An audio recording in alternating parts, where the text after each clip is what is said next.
I don't know. You look like you're hanging out in the parking lot right now. Why are you doing it in the parking lot? I'm about to smoke a cigarette, then we gonna walk upstairs together. Oh, we can walk upstairs together. That's cute. What's up, man? How's it going? Looks sunny in VA today. It is nice here. The birds out and everything, man. Just chilling, chill outside the Embassy Suites. Yo, Charged Up Entertainment got these new joints out. Need the mask. Right here. Charged Up Entertainment. Shouts to Noah O, Skrill, whole family, Chris, Black Lyric, all them. Word. Will. There's too many people to name. Hey, also, happy birthday to Lil Bobo today. Happy birthday to Lil Bobo. What up, Lil Bobo? That's why I'm gonna put that away. But how you doing, man? I'm good, bro. I'm good. I had a million things to talk about 5 minutes ago. I forgot about it all now. Well, the main things we should be talking about is number one, how you feeling? How's your family doing? My family's good. We're blessed. We're safe. I hope your family is the same. How's your family doing? I guess they're good. My family's getting older, so I can't really go around. Hey, we know the Lynchburg. God, prayers up for the Lynchburg family. They're going through some things. Prayers up. Well, what I'm saying is, like, when you can't really be around the old people, period. You know what I mean? Right. That's why I worry about you, because you're so old. True. You're so old. You need to stay away from me. That'll help me greatly. Thank you. Yeah. I know. What happened, man? What happened with y'all? Why are you out of the house, man? What happened?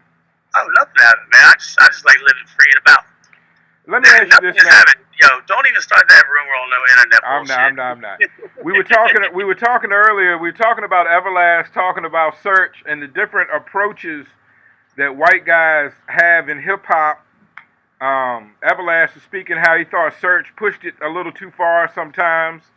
And Everlast has always been known as one of your, for lack of a better term, one of your white rappers.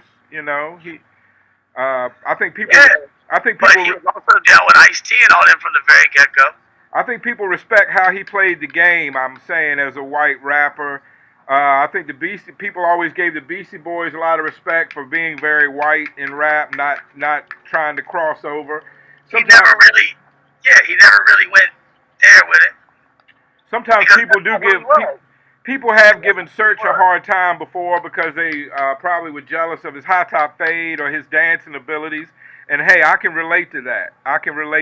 So, what are your thoughts on? Give me a white guy who you think did it right, and give me a white guy who you think did it wrong, local or international. Either way, however you want to break it down. Believe it or not, I think Mac Miller did it right. I think people agree there. Yeah. God bless. I don't know why we're on this white shit. Because I brought it up. You can blame it on me. I brought it up. Mac Miller did it right. Of course, Eminem did, and he's dope.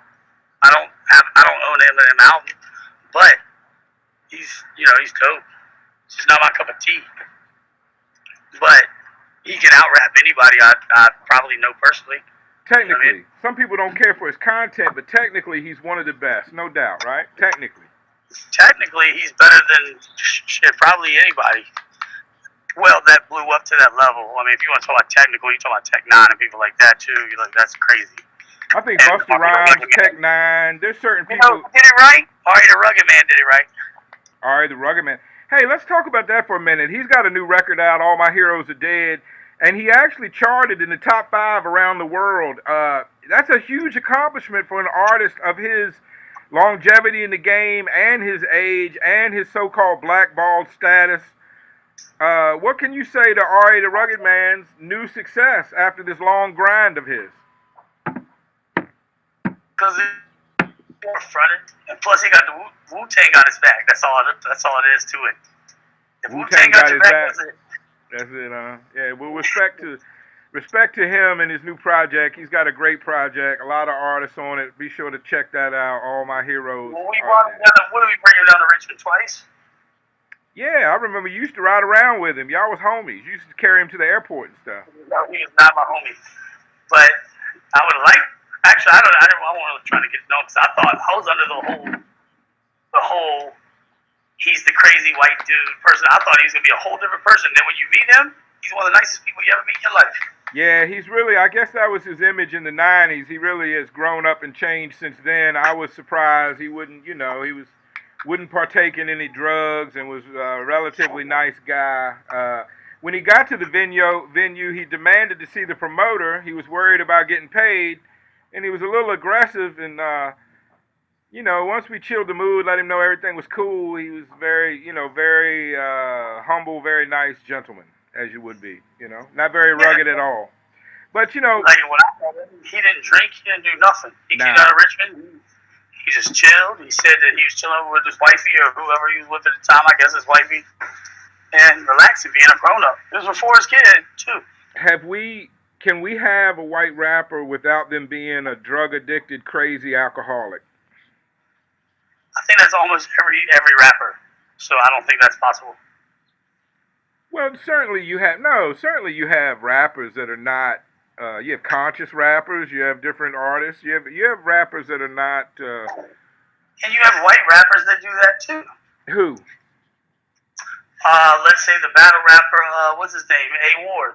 I'm not really discussing battle rappers at this point. I'm talking about industry rappers, people that made it, have a record deal, have songs out.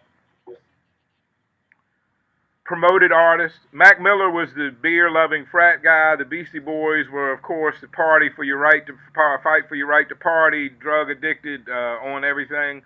House of Pain. Name a rapper, period, regardless of color, who promotes sobriety.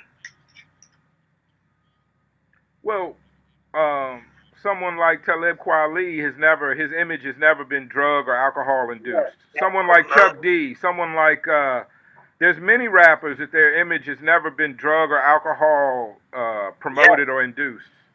I didn't say that promotes sobriety. Well, I'm not asking for anybody to promote sobriety. My point is, to be a white rapper, you almost have to be the crazy white boy. You can't be the. And my point is, when you only have a few white rappers you can point towards that have been successful in the mainstream industry, a handful, literally under 10 of all time. You've had more than 10. That's ridiculous. Mainstream? Bullshit. You have Vanilla Ice, you have Eminem, you have Mac Miller, and what's his name? The Yellow Wolf. Apathy Tours the World had record deals. What's wrong with him? Ask your next door neighbor if they know who Apathy is. Nobody knows who R.A. the Rugged Man is unless you're a hip hop fan. What's the point? Exactly. That's why I didn't bring up R.A. the Rugged Man. So if you're talking about mainstream rapper, I'm talking about independent, whatever level. I'm not talking battle rappers. I'm talking about people who write songs, release projects. I mean, that's like a needle in a haystack, and when your haystack gets smaller, like that's really hard to find. You're not familiar with Vinny Paz? You're not familiar with? Sounds like you're unfamiliar with a lot of white rappers to me. Is that your bias, or is that? No, I'm familiar with Vinny Paz, Ill Bill, all the people. What I'm explaining to you, and Necro, he's good. Like all the, I didn't mean to do that. You know what I mean? Like, you didn't mean to do that. What did you do? Necrophilia means you have sex with like dead bodies. Denied. You know what I mean? So I'm going along with what you were saying. I'm not saying that, like having some kind of thing about it. What I'm saying is you can name them all. You can name every white rapper that has any kind of thing. So to say, I bet you there's one. I can't name one off the top because I don't. You can't name one you've ever heard of because it hasn't ever been. They've all had to make their career about being wild and crazy. They've all. Shadrack didn't have to do it, but he wasn't like mainstream. Understood. I agree. Shadrack was different artists all the way around. Yeah. So had he had more time, then maybe. What I'm saying is, like, to try to choose, like, that's like digging for a needle in a haystack within a haystack. Like, that's like a crazy needle to try to find. Dead Prez made a career without having to be drug addicted or alcohol induced. I mean, there's too many rappers to name that didn't do it. But you're naming a majority of rappers. My point is, every white rapper has to do it. Why is that, do you think? I don't think they have to do it. I think they're the ones that stand out, and that's what draws people towards them. Oh, okay. All right. Maybe we just see it differently. I feel like I feel like at least up until a few years ago, um, the idea was that white rappers had to be drug induced or alcohol induced to be a bit scary. And every rapper, I will say, has to be a bit scary when they come out to be successful. No? That's what makes you successful is the shock. The shock.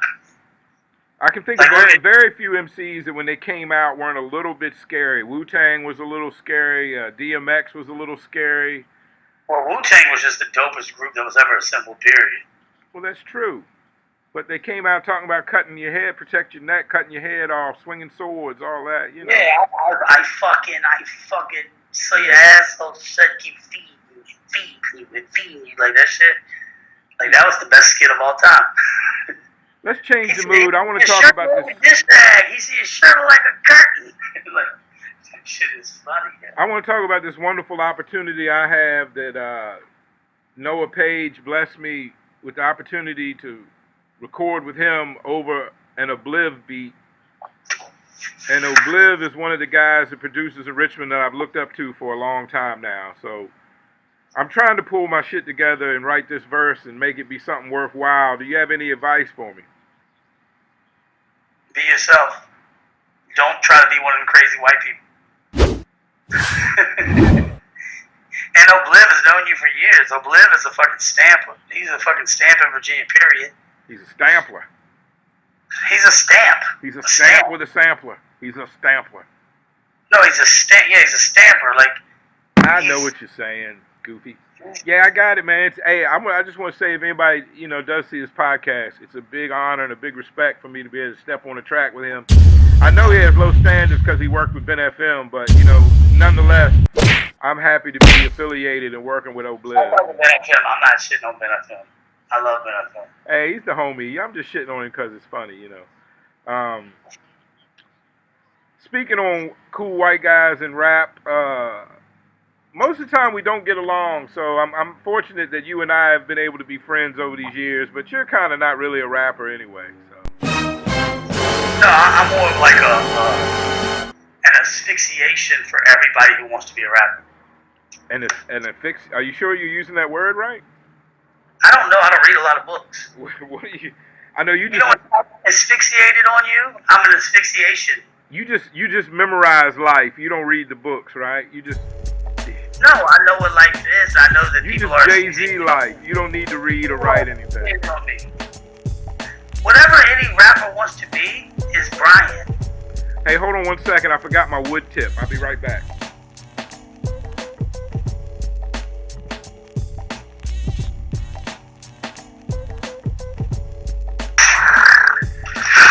Yeah, we need some light to see your big head. Do you want to let everybody know where you're staying? Give me a shout out.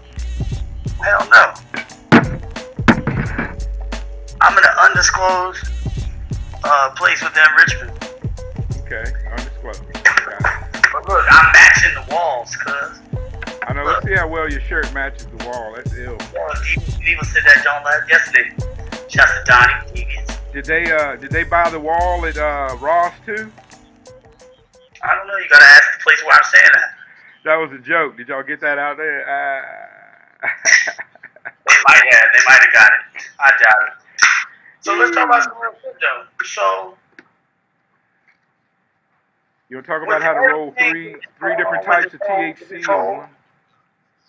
Like I feel like people are forming really creative ways of promoting their products due to this viruses out there. I think so too. Shout out to Noah O releasing all his dead stock products. Shout out to everybody that's doing it, man. The comedians. I feel for them. It's tough to do comedy. Shout out to all the DJs. The comedians have been doing it too. Yeah, but it sucks. Comedy sucks. No. They're trying out jokes with people. Yeah, I know, but virtual comedy sucks. That's what I'm saying. Like, it's not the same. Virtual DJing is good. Maybe even virtual rapping is okay, but virtual comedy, no good. What do you mean? Virtual comedy? That's how you watch comedy in the first place. Yeah, but for the people doing it, they need people in the room. You know what I mean? You need people in the room. That's why that's why I think it's funny because they be testing out jokes. They be like, yep, nope. Like, I guess you gotta be the right type of person. Like the new battle shit, the way they've been doing it. Yeah. Have you been taking RBE's, Joe? RBE is really trying to take a step ahead, but I will tell you, smacking them going up, smashing it somehow because that's just what they do because they're ruthless. I don't know. They lost their #1 stunner, Norbs. Have you heard about that? What's going on with the URL? Norbs getting fired. That's not true though.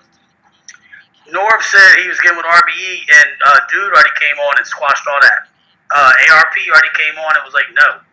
What are you talking about? Why are you lying to people and saying you're with us? Yeah, he said, don't pull me into it. Because of course he's lying because he wants to look like he has something going on because he got fired. You know, the bottom line is don't be hollering at people's girls, man. What's your problem? That was ill. That's ill. And apparently there was other things that had gone on as too. There wasn't just that. Come up to my radio show Saturday. We'll be readdressing all these topics.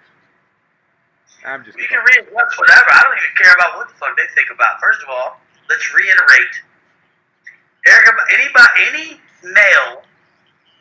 Actually, I don't care, male or female. If you're watching Erykah Badu and Jill Scott battle, go do something with yourself, man. You have way more better things you should be doing. Why can't you understand that it's not your cup of tea and that other people might enjoy it? What's wrong with that? Who? The millions of people who love Erykah Badu and Jill Scott? More people battling. What? The people who don't like people battling. Did you watch Teddy Riley versus Babyface? That was funny. It was very entertaining, right? Yeah, because Teddy Riley had the dancer in the background. Shit, that shit was hilarious. Shout out to my homie Lord Zoe. That was Lord Zoe in the video. Hey, look. That's your homie? Nah, I'm kidding. He looked like my homie. It was a joke. But what? So I wasn't about to take it back either.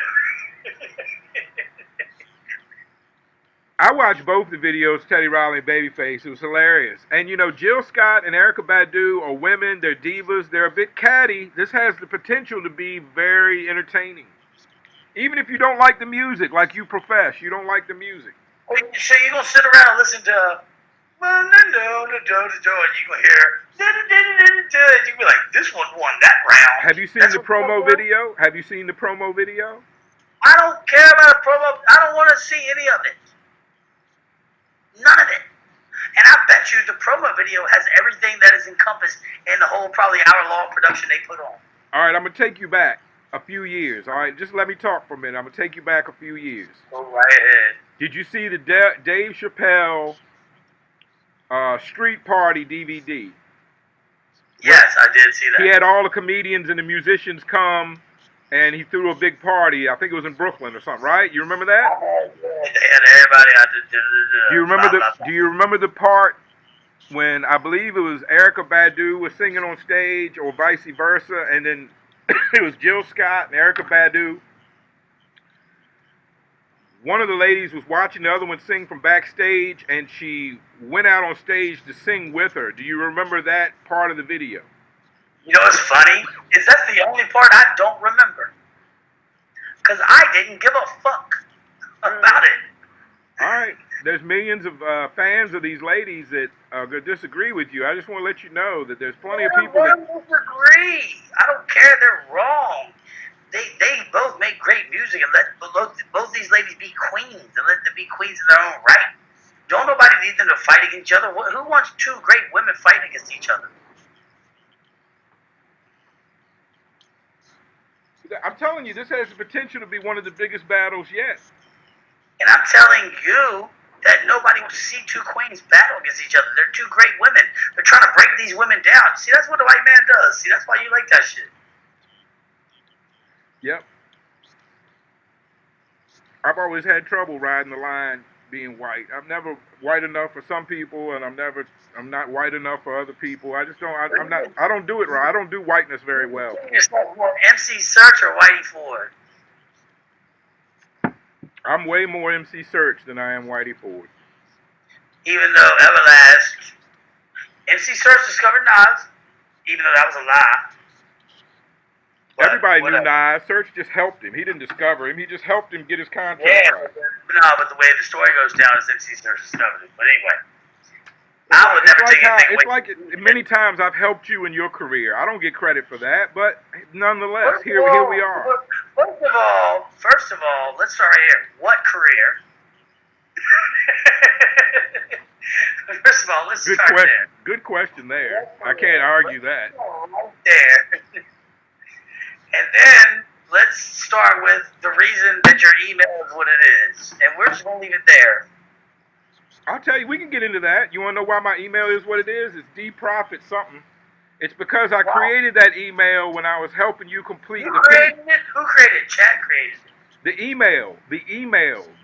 my email, Who created the entity? Who created the essence of the email? There you go with your white man shit. You better pull that white man shit. Don't pull that white man shit. Who created Divine Profits for you to be able to create that email The address? question I was answering is, I created that email at the time I was helping you release Divine Profits to P. Oh, you helped me release that. Yeah, I did. You want to get into that? Let's not get into that. Yeah, I helped you. You don't remember how I helped you? Did you throw money on that? Did you know how to fit all the songs on a CD? Did you? Actually, yeah, that's how I put together the riot. No, you didn't. You had trouble. It took me to do it. Let's not rewrite history, all right? It's no big deal. I was happy to help you. Are you letting how I hustled you into getting you to do free work for me? And to say you helped me? You stupid ass. I hustled you. You finessed me, true. I agree. Man, are you crazy? How do you think the riot came together? How do you think any of the cities before that? How do you think Divine Profits even came to Richmond? You stupid. Keep believing what you want. You are a DJ. Get out the fuck out of here with that dumb shit. You can believe what you want. I hustled you into doing my work for me. That's what managers do.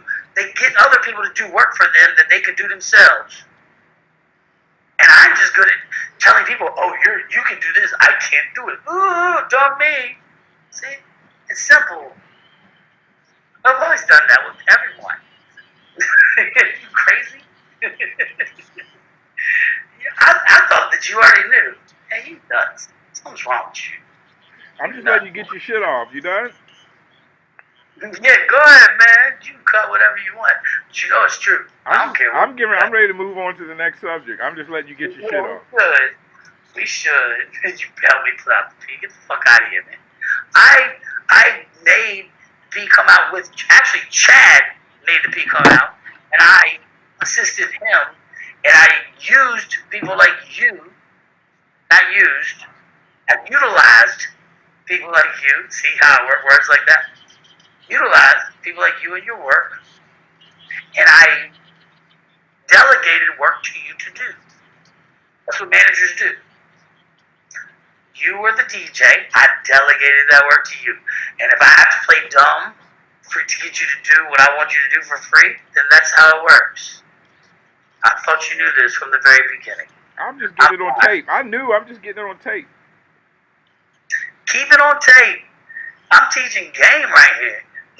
Sometimes you gotta play dumb. Sometimes you want everybody in the whole room to think you're the stupidest person in the room. You do that well. You do that very well. Yeah. And then you listen to everyone, and you let them all do it, and then I can't do this, I'm helpless. And then they all end up doing what you wanted them to do. And then guess what happens? It gets put together. Mm-hmm. Stupids. I'm the dumb one, though. But anyway, we can move on. That was a little game for y'all motherfuckers out there, though. Really. Just play dumb. Play dumb. It's worked for B all this time. He's played dumb right into a plush hotel room. Well, no. I used to have to do it all by myself. And then by the time we got to the P album, like with the riot and all that shit, I would have to do it myself with Chris and all them not doing nothing. And Chad already put in enough work through his beats and everything like that. He didn't have to put in more work because he was the creator, the god of it. But the other people who were supposed to be putting in work, they didn't want to do it. But I was putting in that, like putting in my own money and shit. So I was putting in, I was and I'm passing out thousands of flyers a week. I'm getting other people to pass out thousands of flyers a week.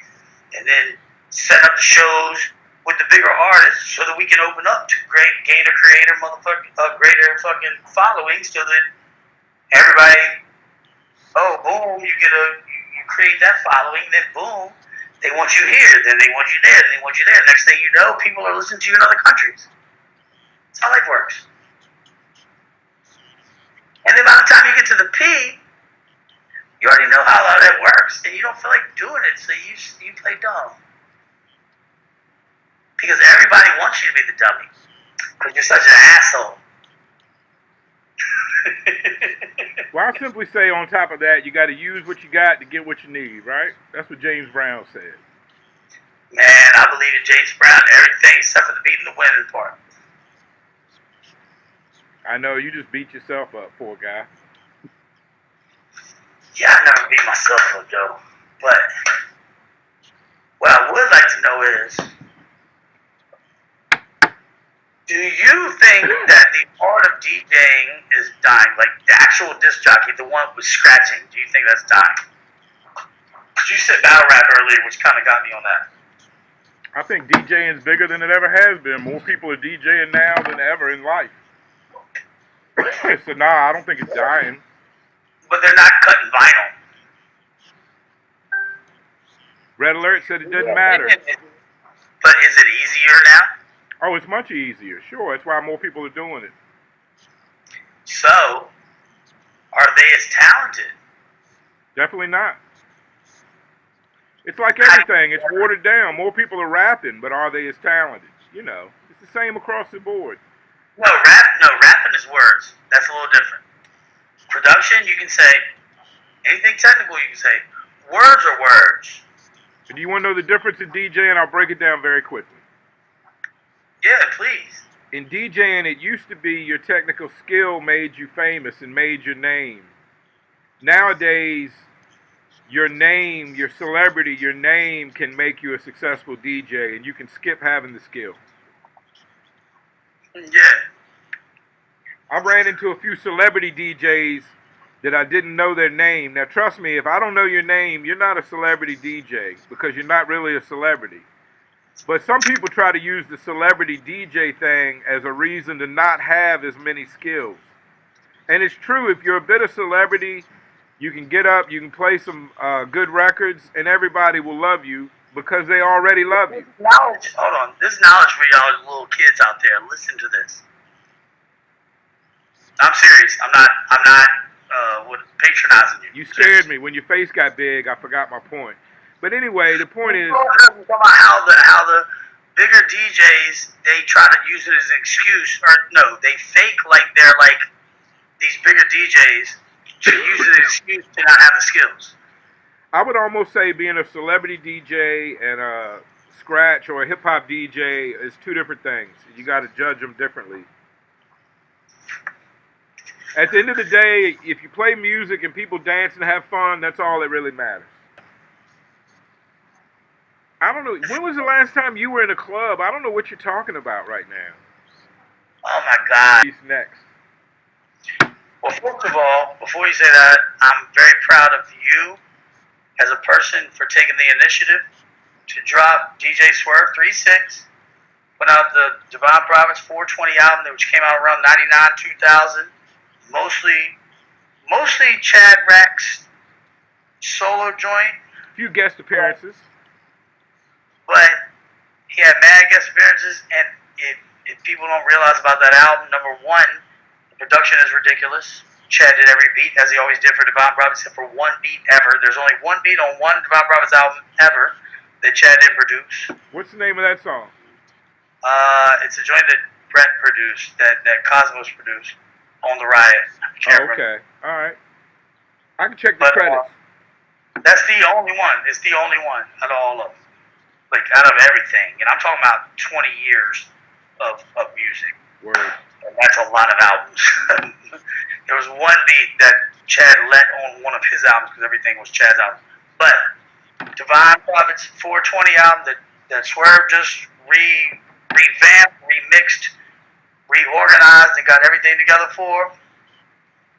Number one, cop that. If you're asking for anything beyond that, I think Leave a Message should be redone before anything.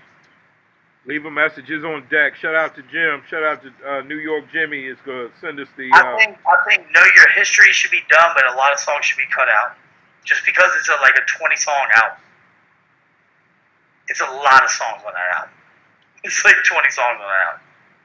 Like a lot can be cut out. You could probably make it into Know Your History. Not. No, that won't even. That wasn't Know Your History. Was that Know Your History? I haven't seen the one with 20 songs, but I was gonna say we could just cut your verses out. That'd be cool. I mean, you should have, man. That shit was whack back then. Nah, man, we're not cutting any songs. We're not cutting any verses. I need to get good till like the P out. I mean, till the riot, and then I've You got said even it right. better. You said it right. So like 5 minutes ago, you got good. Yeah, like I got to where my standards are around the riot, and then beyond that, whatever. But what I'm saying is, we're not talking about me. So, Devon Prophets, Know Your History was a dope joint. And Know Your History's not the album I'm thinking of, though. It was like The Ancient. The Ancient is what I'm talking about. Because that shit's got like 18 songs on it. Right. Could be. A lot of them can be cut out. Just because a lot of it was like dead weight. I mean, we're really not in the business of cutting songs out. So I don't know why you even going down that road. That ain't happening. Well, then the album shouldn't be dropped then. Well, it's really not your decision, God. Come on. No, you just asked my opinion, fool. Why you think the songs are that bad? Some of them are bad. Why do you think Chad put them on there if they're that bad? Because Chad was the greatest of all time. And no matter what, he shined like a star. It doesn't matter. It's true. And he wanted to put his word out there because somehow in the back of his mind, he knew something was coming to where he wasn't going to be around for a long time. He wasn't. Somewhere back there, he knew. Yeah. He even said, "Good answer, kid. I'm halfway to cancer. I swear I bum rush your DJ and your dancer." And that shit was like in like 2001, 2002. See, you know what I mean? Like, right. Then he wheelchair ramps on the deck and all that shit. That was like around 2005, 2006. Like, something was going on in that dude's brain. Right. He knew something. It's like Tupac. Like, Tupac knew. I don't know if it's like a self-fulfilling prophecy. I don't know what that shit means. Yeah. Did they know or did they make it happen? You don't know. We'll never know, you know. Well, what I'm saying is, Chad had the work ethic like a Tupac or like somebody like that. Like, yeah. They got everything they could possibly get accomplished musically within their lives. Well, I think the message, totally leave a message, is the next one up. Then that's what we go. Yeah. No, but listen, that's why the Ancient. You asked me why I think he kept a lot of joints because he was just trying to get it out there. Right. You know, Tupac made a lot of joints with people that he didn't like, and they ended up remaking them after he died with other people. And I wasn't happy about those songs because I'm a Tupac fan. But I would love hearing Tupac's verses on those. Speaking on Jay-Z, Bonnie and Clyde, I believe you're talking about, right? That's one of them, yeah. Yeah, it gets questionable when you start remaking people's songs that you had dubious relations with. You know, it starts to look like a reach. It starts to make you look thirsty. So that was a reach right there, what you just did, but I appreciate that. What's that? That was a far reach, what you just did right there. I was speaking on some other shit, but yeah. I thought you were speaking on Jay-Z remaking some of Tupac's songs. No. What I was saying was, Tupac released a lot of songs because they said he was always in and out of studios. No, I understood that because he figured his time was short. A lot of music that he still put out that he might necessarily be happy about, and nobody can judge whether he was or not. What I'm saying is, when people listen to those songs, they were only listening for Tupac anyway.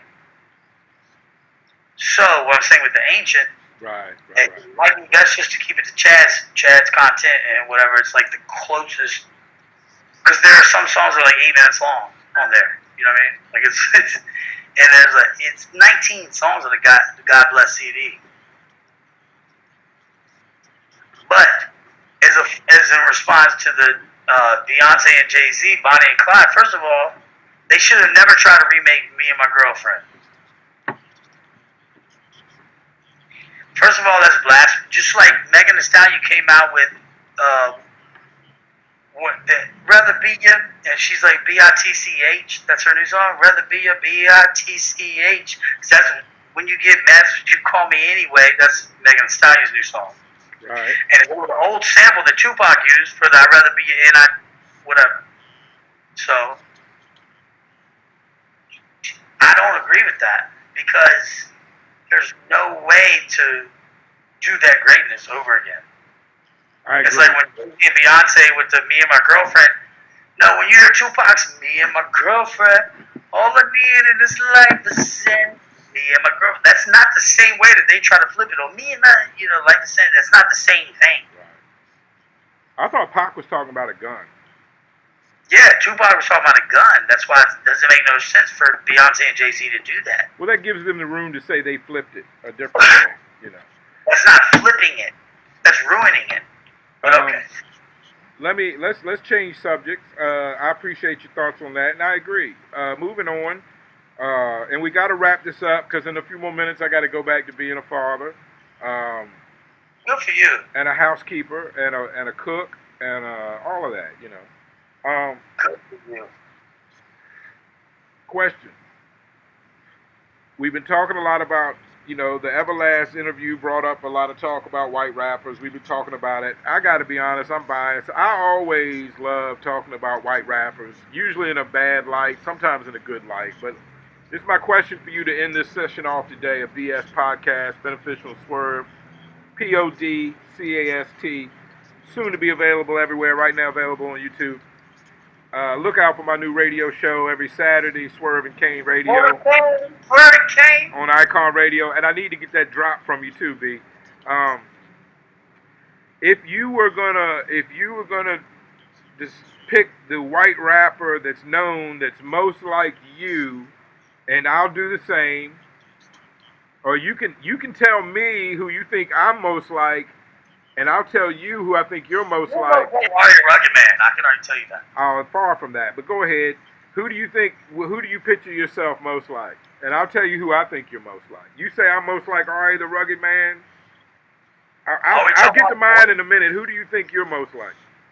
Are we talking about voice or content? Personality. Overall persona. Not lyrics. Just me. Nobody can do that. I'm better than everybody at all that shit. You're the Mac Miller, fool. No, I'm not. No fucking bitch head. Sorry, bro. You're the partying, drinking, everybody loves white boy rapper. Mac Miller was the brand. Like I remember when Mac Miller, when I first heard about him, I'm talking about way before he blew up. When I first saw him, I called him KJ from Oxinfinity from Luggage, and I said, "Yo, you're done. Your career's done. This little redheaded kid. You need to quit rapping." And he started doing art. Funniest shit ever. I'm serious. Like, I called Kevin that day, the first day I saw Mac Miller in that little ba-ba-ba-ba-da-da-da, and they're in high school, and they're doing the shit, and the way it was put together. And I called Kev, and I was like, yo, because if you really watch it, it looks like a little KJ. I was like, yo, your career's done for rapping. Like, all right, well, if it's not Mac Miller, who are you then?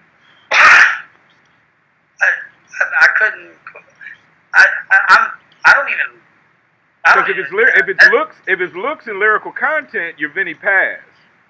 Yeah, that's what I said. But to me, your personality is more Mac Miller. You're a likable guy. You're the party guy. I've never listened enough to Vinny Paz to know if that's my lyrical content. Well, yeah, I mean, I'm just saying they're on the same type of vibe as Divine Prophet. He's fat and he raps with my voice sound. That, but, talking about revolution, New World Order, all that, they were on that like Divine Prophets. That's all I'm saying. I mean, yeah. Jedi Mind Tricks. See, Vinny Paz and them were on that other, they were on Jedi Mind Trick shit, but then, like, you had all the other cats with the black helicopters. And you know what? Oh, yeah. You talking about Ill Bill and them nonfiction. Yeah, like, I like nonfiction better than Jedi Mind Tricks for a long time. It's still just. Hey, this is going to bring it full circle. Here's the answer to my original question. Ill Bill, nonfiction, and Jedi Mind Tricks, even though Jedi Mind Tricks, they had mixed race members. They weren't a white rap group. But point being, Vinny Paz I was the dopest out of all of them, but let me. They weren't, these guys I'm speaking of right now, they weren't really wrapped up in drugs and alcohol. Yeah, they were. The conspiracy was more their being crazy. That's how they were the crazy white boys. They were on the conspiracy. I mean, and you know what? I wouldn't be a good judge of that because I didn't listen enough to them to know. I just know that I listened to nonfiction when they had the black helicopters with the little green tape. You got the green tape, and they came through Richmond and all that shit. Yeah, that was when the green tape was out. Yeah. Yeah, they were dope, and I fucked with everybody like in their little shit. And KJ really loved Ill Bill, and then somehow I got introduced to Jedi Mind Tricks, which I immediately was like, yo, Jedi Mind Tricks doper than them, because they had started switching over. And then I heard Just Allah on Jedi Mind, and it's like, wow. Yeah, Just Allah is nice. Jedi Mind was better when they were together. When it was Just Allah, Vinny Paz, and the producer all together. They split up. And I'll admit, because so many people used to say, like, Vinny, because it's around the same time, people be like, yeah, Vinny Paz with me because of the way we look and we, whatever. I don't even think I look like it. Whatever, I don't care. He's gotten really fat. You're better than him now. He's gotten really fat. That might be why I really didn't listen to them. That might be why I stopped listening to them talk about. Because I be hating. I can't help it. Yes. If I was gonna compare myself to the white rapper, I am nowhere near as rugged or as dope as Ari the Rugged Man. I would compare myself someone more like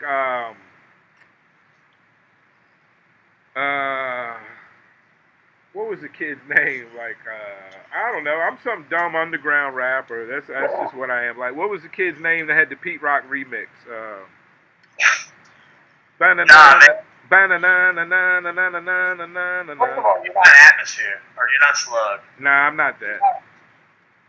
By the way, Slug messed with this dude's girl that I know, and after he was a fan of Slug, and Slug came down to town and messed with his girl, and the dude ripped all of Slug's posters off his own wall. That was his hero, fucked his girl. I get it, that's tough. I ain't gonna say your name, but everybody that knows, hey Brady, you know who this person is. Oh. Speaking of Ari the Rugged Man, he tried to pick up a girl I was dating at the Ray Gun one time, and he also tried to pick up Lauren, Jazz's old girl. Yeah, that was a heavy lift. That was a what? I say shit. All right, this has been the BS Beneficial and Swerve podcast. We're signing off. Don't forget to leave those drops. And hey, if you in the comments, please mention who you think Swerve is most like in the white rap world, and who Beneficial is most like in the white rap world. Leave that in the comments. White rap world. I don't know. I don't have a better way to describe it. I'm racial. You need to get off that white boy shit, man. This is Swerve the Racist. That's Beneficial to God. We'll see y'all later. This has been the BS Podcast. All right, that was good. I'm going to stop recording. I just had to stop a few minutes early for it. I got to get this.